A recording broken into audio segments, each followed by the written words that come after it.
In January of 2005, Japan and North America were graced with Resident Evil 4 on the Nintendo GameCube, following a 2.5 and 3-year wait after Resident Evil 0 and Resident Evil Remake, respectively.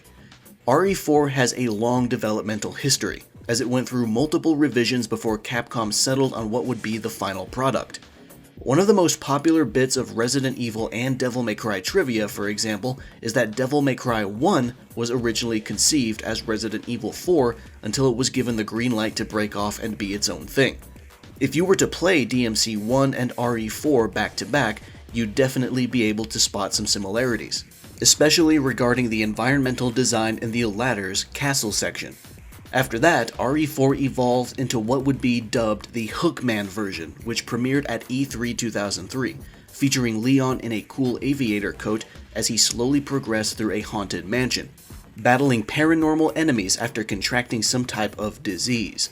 He was afflicted by hallucinations, one of which is the famous Hookman enemy, who would be the namesake of this version. It still maintained the static camera angles of older Resident Evil games in rooms while simply exploring, but would switch to the over-the-shoulder view we're familiar with now once a fight started. But of course, this isn't the game we ended up getting. Director Shinji Mikami wanted to take the series into a new direction, as he felt that the Resident Evil brand had become complacent in the same formula it had been using for the last 8 years. This decision struck him after he played Zero and felt that it was simply more of the same. Producer Hiroyuki Kobayashi would go on to agree, stating that the old format was a cookie-cutter mold that was like shackles holding the team down. Not every team member agreed with this change, and there was reportedly some low morale troubling the studio once they heard they were going in a more action-oriented direction. But the team carried on anyway, with Mikami's enthusiasm leading the way. Eventually, the game released on the GameCube and received an unprecedented amount of acclaim, with praise heaped upon it for its remarkable new combat system and focus on action while still maintaining the lingering scares and spirit of its predecessors. It was also one of the earlier and more popular games to implement QuickTime events, a mechanical trend that would eventually wear out its welcome, but RE4 would go down as one of the games to do it tastefully.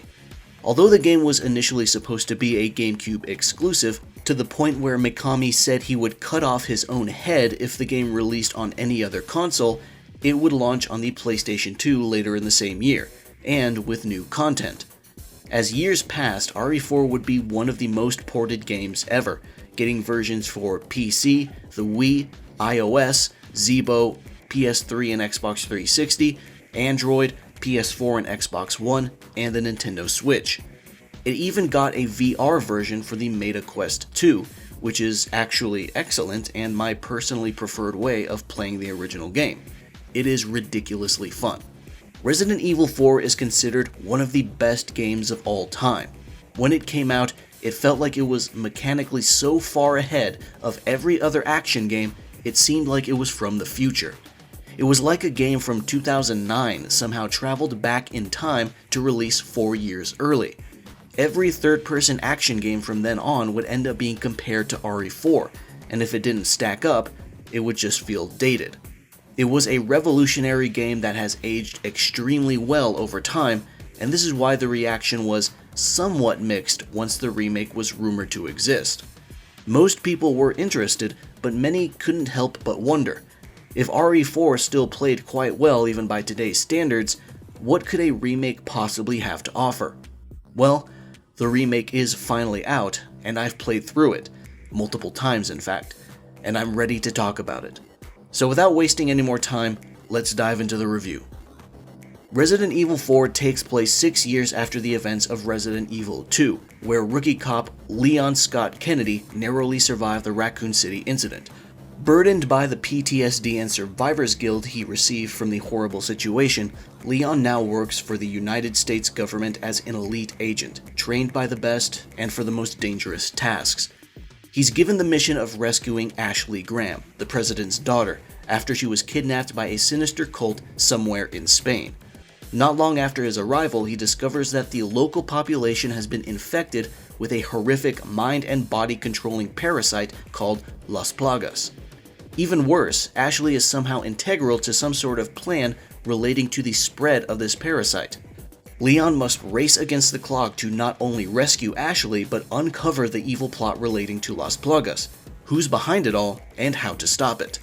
While he progresses through his mission, he meets other characters with loose ties to his mission, including the enigmatic Ada Wong, whom Leon met in Raccoon City all those years ago, Jack Krauser, Leon's former mentor, and Luis Serra, a mysterious man who is somehow involved with the circumstances surrounding the Plagas. Essentially, the story of the original Resident Evil 4 remains the same at a foundational level. All the big plot beats are still here, as are all the major players in the story. Where Remake differs, however, is the amount of context and backstory that's actually offered. The entire story for the original game was written in 3 weeks, and, to be blunt, it was obvious. The greatest trick the original game pulled was fooling people into thinking its story was good. Sure, there was some really cool moments that stood out as particularly memorable sequences, like the cabin battle and the knife fight.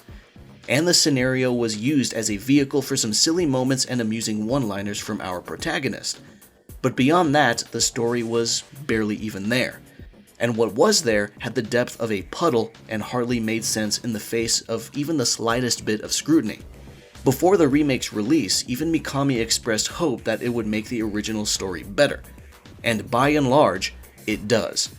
The remake goes much further out of its way to explain who all of these new characters are and why they are relevant to the story, and a whole new slew of collectible documents only add to that detail, providing insight to things like how every enemy was created, how the villagers acted before being infected with Plagas, the entire family lineage of Salazar and Sadler, and much more.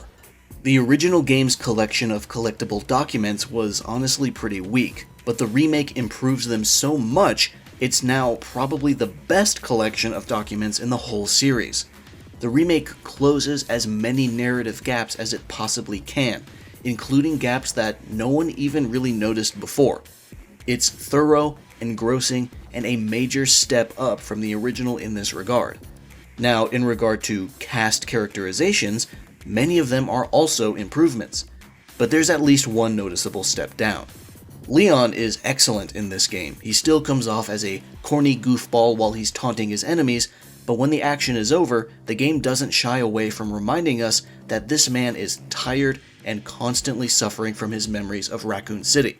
He feels horrible for not being able to save anyone throughout the incident, and he holds instinctive distrust, if not hatred, for anybody who has ties to Umbrella.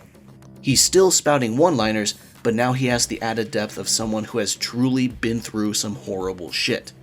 Ashley is also the best she's ever been, and her interactions with Leon are especially improved. She's constantly encouraging of him and frequently making positive remarks whenever the player dispatches enemies with skill, particularly when it's with impressive shooting. In fact, the remake retains the little fist pump she gives when Leon nails a headshot. On top of that, she occasionally cracks jokes and makes observations just like Leon does, and when there's a moment to actually breathe, she makes her attempts at flirting. Luis and Krauser also receive a significant amount of extra dialogue and backstory, with Luis getting a whole chapter where he accompanies Leon as an AI partner. It's a fantastic addition that drives home how important he is as a participant in this narrative. The only potential sore spot in this entire cast is Ada. Not because she received less backstory or anything, she actually got a bit more, like everyone else, but because she simply doesn't carry the same demeanor as before. Her voice actor from 2 Remake does not return, and she is instead voiced by Lily Gao, who played Ada in the Welcome to Raccoon City live-action film. But frankly, Ada does not have her usual seductive charm. She no longer feels like a manipulative femme fatale on a deadly mission, so much as she feels like a secretary running a tedious errand instead. It's such a drastic change, I can't help but wonder if this was on purpose. What if Ada is meant to now be cold, stoic, and all business in the remake instead of charismatic and kind of flirty like she was in the original. But even if that's the case, characters like Leon, Luis, Ashley, and Krauser are still walking away carrying the bulk of the game's charisma, leaving Ada to look kinda wooden in comparison, regardless if it's a purposeful choice or not. There's strong rumors suggesting future DLC, and maybe we'll get a better idea then, but hopefully this shift in personality leads to somewhere, because if not, then it's just a frustrating and needless change to an iconic character. Graphically, Resident Evil 4 is an impressive showcase of what the RE engine can do. The implementation of photogrammetry continues to impress with its super high-quality environmental textures that add life to the surroundings. The forest in the initial chapters of the village section is dense and spooky, and the castle boasts an incredible amount of detail and high number of assets that truly make the area feel like it was once bustling with servants and members of the Salazar family.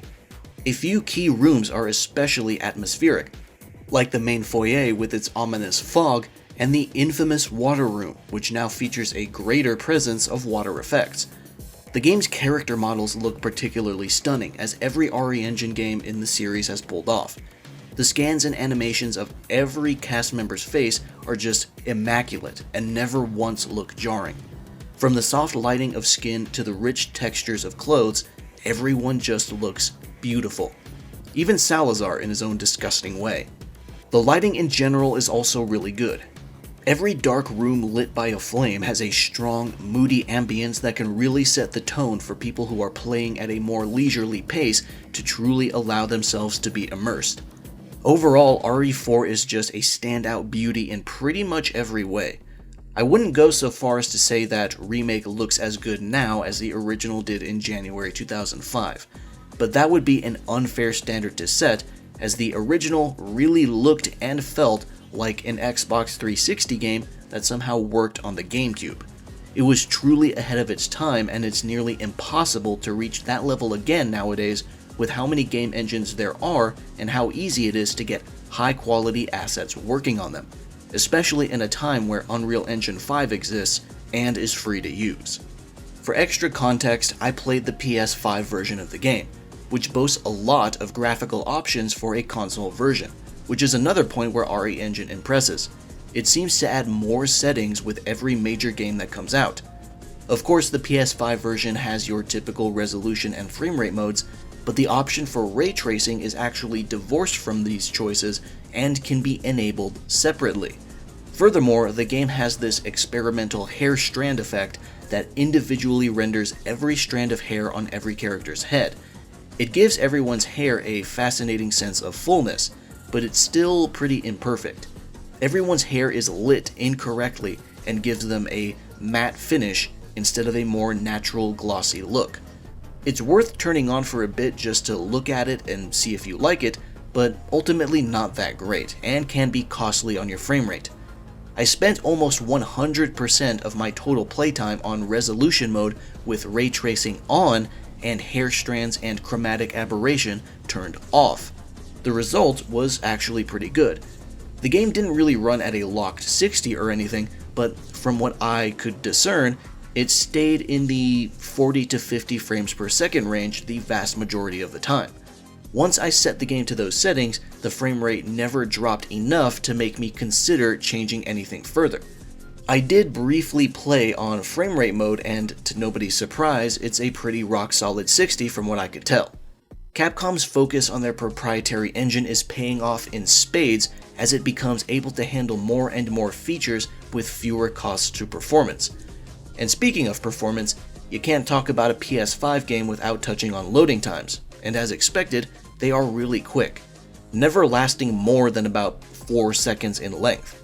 The final thing to touch on regarding performance is simply how polished the game is. If you were to ask me if I encountered any bugs, specifically ones I triggered on accident as opposed to the various skips people are doing on purpose, I don't think I can recall any. The worst I can think of is when I killed a crow while it was taking off and it landed in an awkward spot on a railing and didn't drop an item. That's basically it. Of course, glitches do exist. I've seen a couple that other people have recorded, but they seem so few and far between, it's honestly impressive how rarely they impede your game.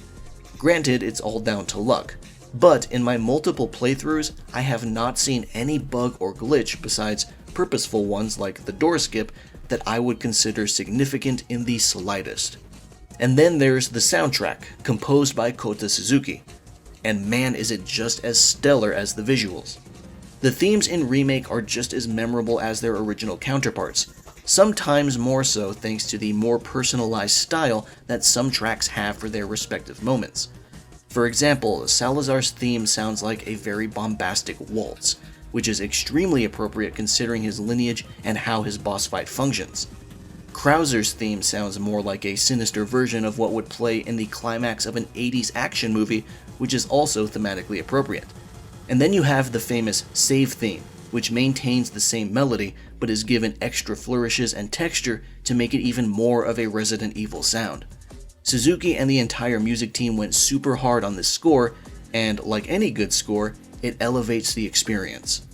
Now let's get into the meat and potatoes of the review by diving into the gameplay. Many of the original game's staple mechanics return, such as the ultra-popular Attache case inventory system, which actually had an early reintroduction in 2021's Resident Evil Village, a game that was clearly one big throwback to the original RE4. It's here yet again in the remake, and it's just as satisfying and involving to use as ever, but with one new feature that feels almost blasphemous: an auto-sort button.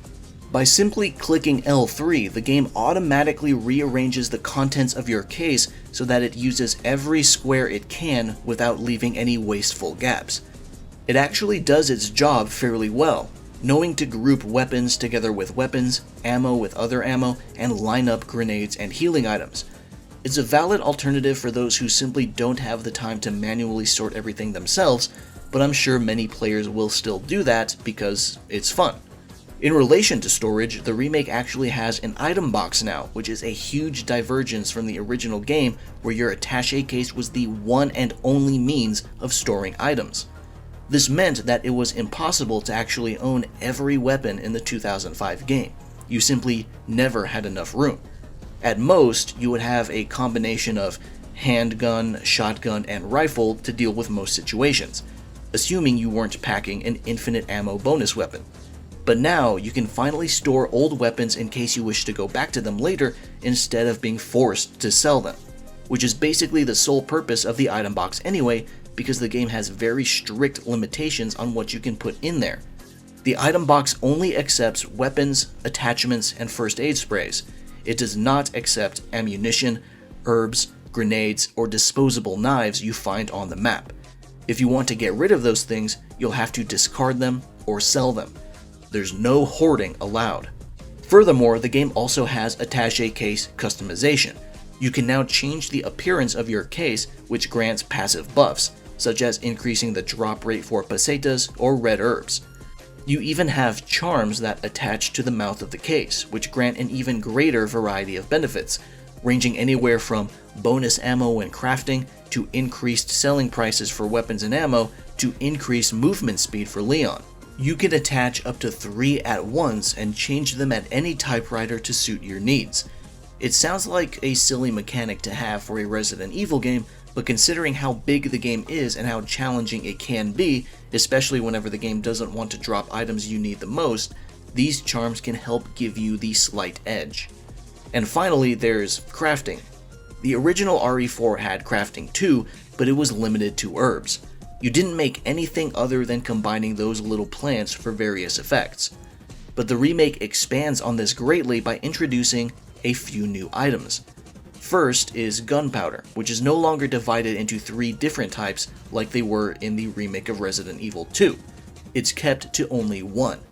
But the next new items are resources, divided into 2 types, small and large. By combining varying amounts of gunpowder with either small or large resources, you can make every type of ammunition and grenades, opening up opportunities for the player to be a bit more versatile depending on the situation. If you have plentiful ammo for everything else, you can save up some magnum rounds for bosses. If you're in a tight spot against multiple enemies, you can craft some shotgun shells so you don't have to crowd control with a pistol, so on and so forth. Plus, with these added items scattered around the map, there's a sharp increase in the number of stuff to pick up on a room-by-room basis, making exploration and thorough map scraping feel more rewarding than ever. Speaking of exploration, let's go into how the world itself feels when you're wandering around. For the most part, the map design is largely still faithful to its original counterpart, but with some key changes. The most obvious one is the fact that it's seamless. No more loading screens whenever you open a gate or enter a new cluster of rooms. In fact, the only times you should see a loading screen at all in this game is when loading a save, when starting a new chapter, or if you skip certain cutscenes. Some specific areas of the map are mixed up or reversed, meaning a certain hallway or narrow passage leading to a certain building or room is now on the other side of that building or room. A specific early game example is the path to the village manor, where you encounter a Dr. Salvador before you reach the building, instead of after like in the original. It's a small change in the grand scheme of things, but it feels huge when you're actually playing. Some areas that are present in the original game are also given more complexity by forcing the player to take an alternate path that didn't exist before. Again, an early example is the farm area, which used to be very open. You could run through it really easily and not interact with anything there if you didn't want to. But in the remake, there's a wall of debris blocking the straightforward path to the other side, and the barn is now locked and requires you to go around, over, and up to gain access through either the first floor side door or second floor window for a cogwheel that's needed to open the gate that leads to progress. This one small area is more or less the same size as it was in the 2005 version, but added complexity makes it necessary to spend a lot more time here to make progress. It's honestly pretty clever, and the map design and pacing don't even suffer for it. One of my personal complaints about the original game is its lack of reasons to go back to earlier areas. Backtracking has always been a big part of survival horror and early Resident Evil games, not because the game always forced you to do it, but because you gain new access to optional goodies. The original RE4 offered only a handful of opportunities like this, which kind of felt like a waste considering how big the game actually was. But the remake goes above and beyond to remedy this in a couple key methods. First, there's a lot more treasure to grab in different ways.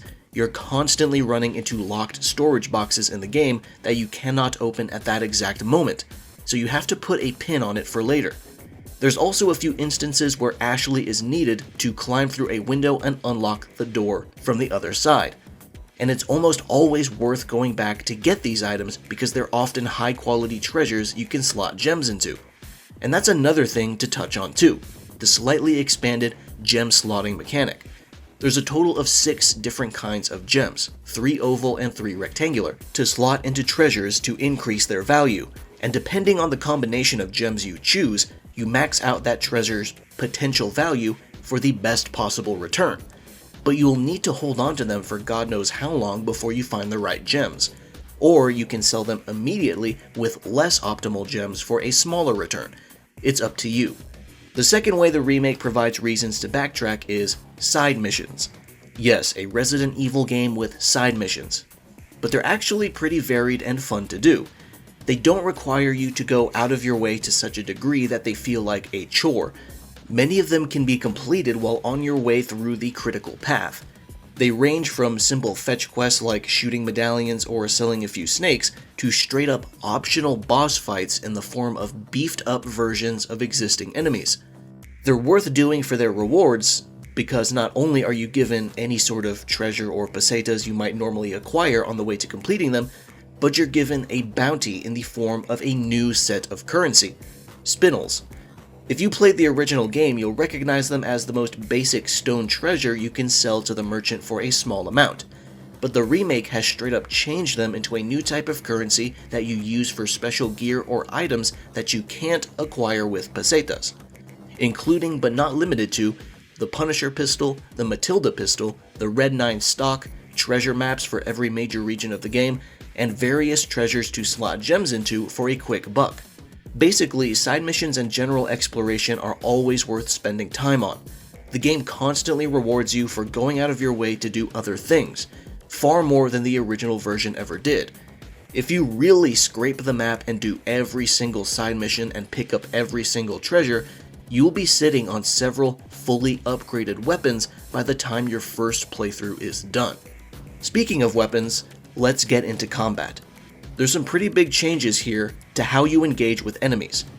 In the original game, in spite of the greater focus on action, Leon was still very limited in regard to mobility. He had to stand still when aiming, firing, and reloading. And the game still had the traditional tank controls on top of that. That's no longer the case here, as the game takes the controls that were used in the remakes of 2 and 3, which are typical modern third-person action controls. This gives Leon a lot more mobility, which in turn ups the pace of the average fight. But one new mechanic that really has everyone talking is parrying. Unlike the original game, the remake gives durability to knives, and it's not for the sake of difficulty or anything, it's for balance, because the knife has a metric ton of new uses.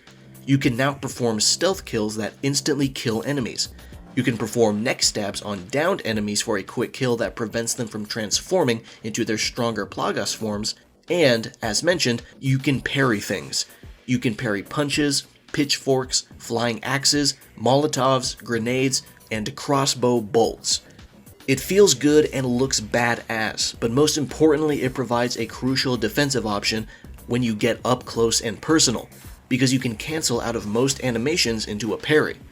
Now the question most people want to follow up with is, what if durability hits 0 and the knife breaks? How do I fix it, and do I get any replacements? Well, there's some good news there, because you can fix it for a fee at the merchant. And there are multiple disposable knives you can find throughout the game, such as kitchen knives. They can do everything your regular combat knife can do, but their base durability is much lower, so you won't get as many miles out of them before they break. So while it's cool and satisfying to be doing all the sick knife stuff, you don't want to indulge too much. And then there's the guns. The arsenal of the original game is almost entirely back, with the single exception of the badass PRL 412 laser gun. However, the remake has a few new guns to pick up the slack. The returning classics include the Red 9, Punisher, Riot Gun, Striker, Stingray semi-auto rifle, TMP, Broken Butterfly, Killer 7, Bolt Thrower, formerly called Mine Thrower, the unlockable Chicago Sweeper, and more. New weapons include the LE5, which is a submachine gun with extra penetration and scope support, and the QCBR assault rifle, which is a fully automatic rifle. And this doesn't include the deluxe edition weapons, the Sentinel 9 pistol and shotgun Skull Shaker. Basically, there's a solid selection of weaponry here appropriate for any and all situations and playstyles, more so than what the original game offered. What's extra nice about the weapons is their general balance. In a lot of Resident Evil games, whenever you find a new version of a specific weapon type, it's usually a hard upgrade, unequivocally superior. In Resident Evil 4 Remake, it's not so cut and dry. Yes, there are some weapons that might be better all-rounders, but certain guns might be preferable for certain situations or strategies. For example, if we go by sheer statistics, the Striker is the overall best shotgun, but for anyone who prefers raw power and a tighter spread, the Riot Gun will be the better choice. Similarly, there's the Red 9, which is the strongest handgun by a pretty big margin, but it's also inaccurate and kicks like a mule without the stock, which means more space taken up in your Attache case. You might want to go with the Blacktail instead, which is also quite strong but more accurate. Or you can go with the Punisher, which not only penetrates multiple enemies, but can have the laser pointer attached to it for significantly improved pinpoint accuracy. This game legitimately has builds, which is kinda crazy to think about. But a huge control improvement introduced in the remake is quick select slots for weapons, so you can immediately equip a new gun or grenade by pressing one of the directions on the D-pad. No more opening the attaché case just to equip a new weapon. Thank God. If there's one downside to guns in this game, it's that the reload animations are no longer crazy slick and detailed like they were in the original game. I know, it is a loss, but it's a casualty of being able to actually move while reloading now. The original game needed cool reload animations because watching Leon was basically the only thing you could do while the animation was playing. But now, it unfortunately doesn't matter as much thanks to increased mobility. And besides knifing and shooting, there's good old melee. Not much to touch on here except the fact that it feels just as great as ever to pop an enemy in the face and follow up with a roundhouse, or kneecap them and follow up with a nasty suplex. What's really neat though is that there's several different types of kicks for different contexts. Leon can do a high or low roundhouse that hits all enemies around him, or a straight big boot to a kneeling enemy that sends them flying back. In a pinch, kicks can work as crowd control for when you're out of the appropriate ammo, just as they did in the original. Now Leon might be the main character, but he isn't the only participant in the action. Obviously we're going to have sections where Ashley is accompanying us. So how has she changed from the original game? Turns out there's some small but impactful alterations. First, there's fewer opportunities for her to hide. In the original game, it was fairly common to have a dumpster or locker available to hide Ashley in while Leon took care of business. But hiding places are much rarer in the remake. I think I counted a total of 4 lockers for Ashley to hide in throughout the entire game, and 2 of them are for the same fight.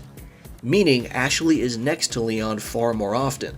That might sound like a chore, but it actually isn't. Ashley has 2 commands that you can give her: stick close or give space. The former will make her basically attached to Leon's hip so she's easier to protect. The latter will make her run around and avoid enemies on her own while you hopefully attract their attention. It doesn't sound like a big difference, but each command has its appropriate time and place. Furthermore, Ashley no longer has a health meter. If she's hit by an enemy, she'll be incapacitated and Leon will need to help her up. But if she's hit again before that happens, then she's killed. Because of this new system, none of your healing items are spent on Ashley, and thanks to the way enemy AI works, they usually try to pick her up and carry her off instead of harming her. So if she's actually hit, it's usually due to indirect action, like an enemy using an explosive on Leon, or Leon dodging an attack that ends up hitting Ashley instead. Overall, it's actually pretty easy to keep her alive. In my 4 complete playthroughs of the game, she never died once and was only carried off 2 or 3 times. As a lot of people saw in the gameplay trailers before launch, Luis is also a major participant in the combat, and not just in the cabin battle he's most commonly associated with, though it is still there and it is still a cool sequence. But now he's got an entire chapter where he actually follows Leon and helps him fight. And much to my surprise, he's actually a very capable partner. He's constantly shooting and setting up melee opportunities for Leon while also performing melee on his own. He truly is quite helpful. Honestly, he's so helpful, it makes me think that he might be the groundwork for how Sheva will function in a Resident Evil 5 remake, but who knows. And of course, we can't forget our friend the Merchant. He's here and more pirate sounding than ever, and with many new lines of dialogue because the best retail employees always know how to make small talk. He functions the same as he did before, selling new items with periodically updated inventory, upgrading your weapons and offering powerful exclusive upgrades once you max them out, and buying your treasure for when you need more of those sweet pesetas. But that's not all. His shooting range minigame also makes a return, and it's better than ever. With a bunch of different stages to play, you can try to clear them out to collect silver and gold tokens, which are then used for the gacha machine near the entrance, which is how you get more charms for your attaché case. And considering how useful and powerful some charms can be, it is worth doing. However, I have seen other people do some experimenting, and it seems that the drop table for charms is unique to each save file, and the order in which you get charms is already determined based on what combination of tokens you insert. Meaning, you might get stuck in a playthrough with a selection of charms that don't match your playstyle, and your only way of reshuffling the drop table is by completing the game and starting a new playthrough. People recommend mapping out the charms you get in your own game so you can easier predict what you'll receive next. It's a bit of a weird system that makes a simple task a bit more arduous than necessary, but thankfully it's not a mechanic that's all too important in the grand scheme of things. As I was finishing up this review, the Mercenaries update released for the game, so I figured I might as well touch on that too since I put some time into it. It's the exact same old Mercenaries experience we know and love. A simple survival mode where you can chain kills together and live as long as you can to score big points. It's a breath of fresh air after Resident Evil Village's take on Mercenaries, which, before it was overhauled, was just an annoying game of hide and seek. There's some key changes in regard to content this time around for the remake though. First, there's only 3 stages at launch, with only the dockyard missing. If you remember, it was a unique stage with an environment exclusive to the minigame and with the Super Salvador boss. It's not here in the remake at the moment, but there's also 2 characters not present either, Ada and Wesker. However, we know their in-engine models are in the game, because you can buy them for viewing, so it stands to reason they'll be added later. Thankfully, we have a new character to pick up a bit of the slack in this department, Luis, who is armed with his Red 9 and a Mayhem mode ability that lets him set sticks of dynamites on the ground which explode into a very large area of effect, possibly the largest of all explosives available to the player. The other returning characters are Leon, of course, Krauser, and Hunk. Leon still has his pistol and riot gun, and his Mayhem ability is increased power and speed. Krauser still has his bow and explosive arrows, but now has a TMP for situations that require more mobility. His Mayhem ability is, of course, transforming his limbs into huge bladed weapons that slice up enemies. And Hunk still has his faithful old neckbreaker. Overall, everyone's just as fun as they were in the original game, as is the newcomer Luis, though he might take some getting used to as he feels a bit slower than the rest of the cast. As of now, the only reward associated with the mode is an alternative method of unlocking the hand cannon, which is by achieving S rank on all 3 stages. This is a significantly faster and more feasible way of getting the gun, because playing through the game multiple times and potentially twice on professional can be a major headache. Finally, we can't really get into the hard-hitting comparisons between the original and this remake without bringing up really specific changes or exclusions that some people might consider spoilers. I'm going to leave out story details, but consider this a warning regardless.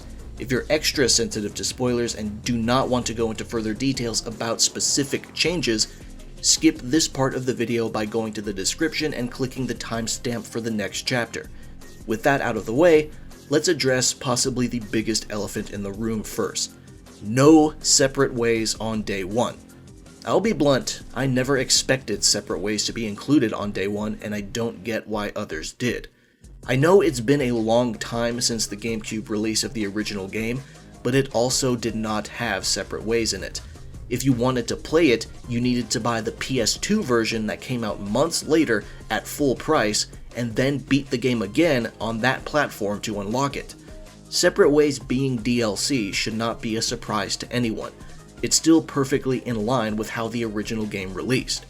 And then we have the removal of the boss U3.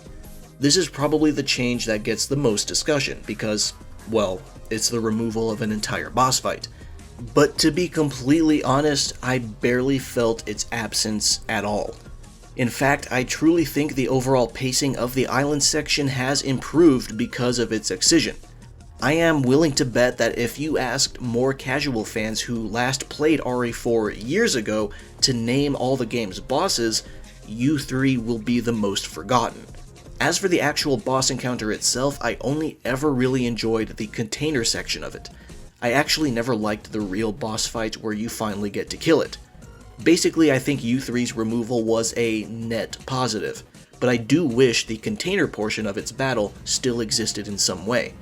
And I'm wondering if the boss was simply moved over to the aforementioned Separate Ways DLC that may be coming in the future, because Ada's grappling hook might be a suitable mechanic for a more expanded container sequence. If one boss fight were to be removed from the base game, I completely understand why it was U3. It's just not as narratively important a fight as any of the other bosses that stayed. And U3 isn't the only enemy to be taken out of the game though. The island section also had the minigun-toting JJ replaced by a boarhead-wearing brute who now has an auto crossbow attached to his forearm. Again, I can't really say I ever cared much for JJ. He was basically a mounted sentry that occasionally moved. The brute is a bit more mobile and aggressive, so I think the replacement in this case is a slight improvement. The game also removes the tall soldier ganados that wear the Mad Max style armor, and I don't miss those guys at all. They felt out of place to me and weren't all that interesting besides looking like fodder for Kenshiro in Fist of the North Star. Oh, and one other enemy change worth mentioning, the red-robed zealot has received a major buff and can now force other zealots to automatically transform into their Plagas forms while also incapacitating Leon. They used to be chumps in the original game, and now they're arguably the most dangerous enemy in the remake. Pretty big leap up the totem pole for them.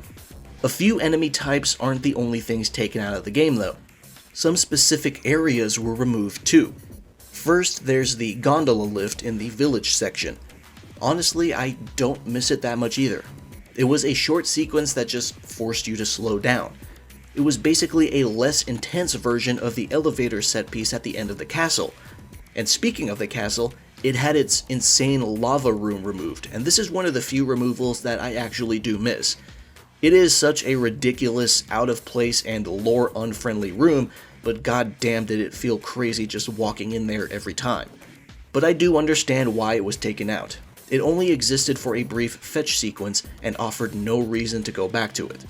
It probably would have taken a lot of extra work just to model that massive room. The last removed area worth touching on is the famous laser room, and this is the other one that I am a bit disappointed by. But again, I do get it. It would have been a bit of an odd inclusion, and it only existed in the original game as a reference to the first Resident Evil movie anyway. I mentioned earlier in the video that some areas were remixed, and there's one big combination of two rooms that's worth bringing up. The tower sequence and the giant Robo Salazar. Yes, it does make a return, but it does not come alive and chase you. It's now actually a giant environmental hazard as you try to ascend to the top of the clock tower. I honestly believe this is the cleverest way they could have kept the huge statue without remaking that cheesy little chase sequence. They took two similar and smaller set pieces and merged them into a bigger one that feels perfectly consistent with the setting and pace. Essentially, the remake does take some liberties in cutting some things out, but for the most part, I think there's sensible exclusions that help the pace of the game and make the whole world feel a bit more cohesive. Overall, Resident Evil 4 Remake is one hell of a game. Many people thought it wouldn't do enough to truly justify its existence, but I think it's safe to say that those people have been proven wrong, because it makes several big, key changes that create a much more sensible, consistent experience. From making exploration seamless, to adding the awesome parry mechanic, to scattering more treasure and side missions around the map to encourage more backtracking, to adding much needed depth and backstory to key characters and giving them more dialogue, this game took a classic that set a new standard 18 years ago and brought it up so it could do it again today. The game is beautiful, controls excellently, sounds immaculate, is paced perfectly, and is supported by a colorful cast of characters who have more charisma than ever. It's a shockingly open-ended game that lets people play how they want and offers reward after reward for doing every tiny thing. Replayability is also through the roof, with all the modes and bonus weapons and costumes you can unlock that alter the gameplay even further. It's such a dense, tightly packed game that feels like it offers more content than some 40-hour open world games do. It's almost unfortunate this game exists because now future RE Engine Resident Evil games will have to live up the standard it's set. Again. And now the only place left to go with this discussion, the future. Where the hell is Capcom gonna go next? It seems like the future of Resident Evil is totally up in the air. Will we get a new sequel next or another remake? And if it is a remake, then which game? 5? Code Veronica? Personally, my prediction has always been pretty straightforward, though a bit of a Hail Mary. I think Capcom will alternate between sequel and remake, going in the order of 9, 5 remake, 10, 6 remake, and then cap it all off with another remake of Resident Evil 1. I know some people start to seethe at the idea of RE1 being remade again, but if my prediction is true, then it won't happen until the first remake is already pushing 30 years old. RE1 Remake is considered the best traditional Resident Evil game, and I think it deserves a shot at being the best modern one too. As for Code Veronica, I honestly don't know if we'll ever get a remake of it at this point. I wouldn't be surprised if Capcom considers it a side story they could tell through documents or cutscenes in another game, especially a remake of 5 since it'll have Chris and Wesker in it anyway. But this is only my personal prediction. I'm not saying that it'll all come true. Maybe Capcom will pleasantly surprise us. Only time will tell. This concludes my review of Resident Evil 4. Thank you for watching, and I'll see you around.